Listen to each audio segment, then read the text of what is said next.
What makes a good book? What components are necessary for a story to be put together? First of all, the events which I described there must be connected to each other and create a single thread. Second of all, this story must have a climax, an ending to which all the episodes lead. Besides for that, every good book has drama. But even though authors always try to evoke readers' emotions, they cannot overdo it. It must be bearable. If the drama is too tragic, people will simply stop reading. Aron Antonovsky, a sociologist who was born in the US and later immigrated to Israel, became the founder of salutogenesis, the study of the effects of our emotional health on our physical health. He wrote that each person is a teller of the story of his life.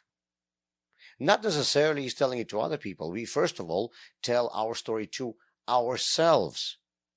Who am I? What is my life like? How do I describe myself? The story we tell about ourselves must have the three above-mentioned components. Number one, I must understand the sequence of events.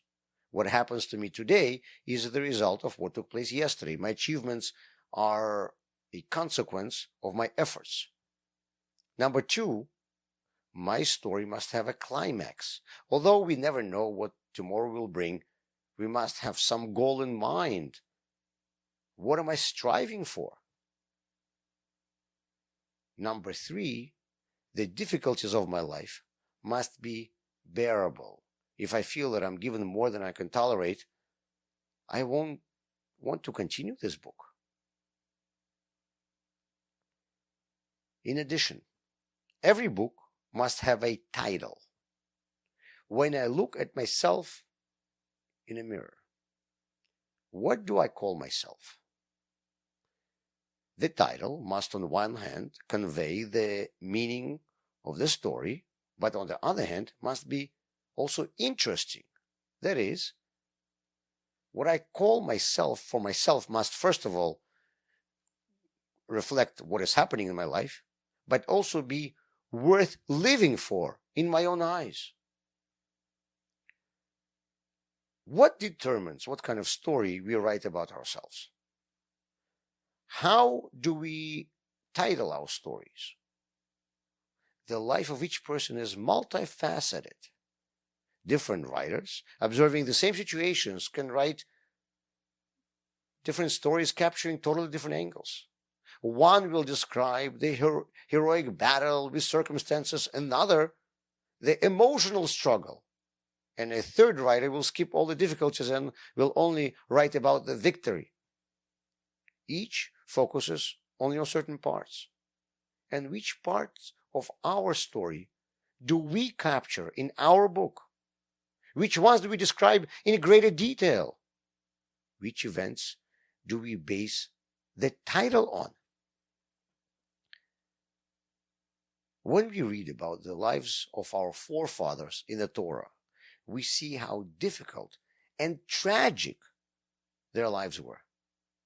The most famous rabbis had terrible lives. Rambam, Maimonides, lost his mother when he was a small child, and at the age of 13, he had to be on a run, fleeing from religious persecution. And then he was running from country to country for 20 years. When he finally settled in Egypt, a disaster befell on him. He lost his brother, and then within 1 year, his father, wife, and 2 children, all for different reasons.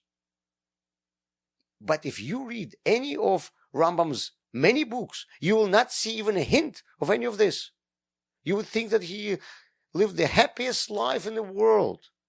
His works are full of positive thoughts, hope, inspiration. Reb Meir, Maharam of Rothenburg, was kidnapped for ransom by Prince Rudolf.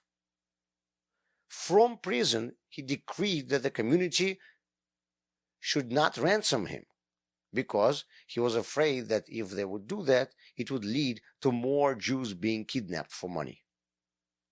Spending the rest of his life in captivity, he wrote a large number of works.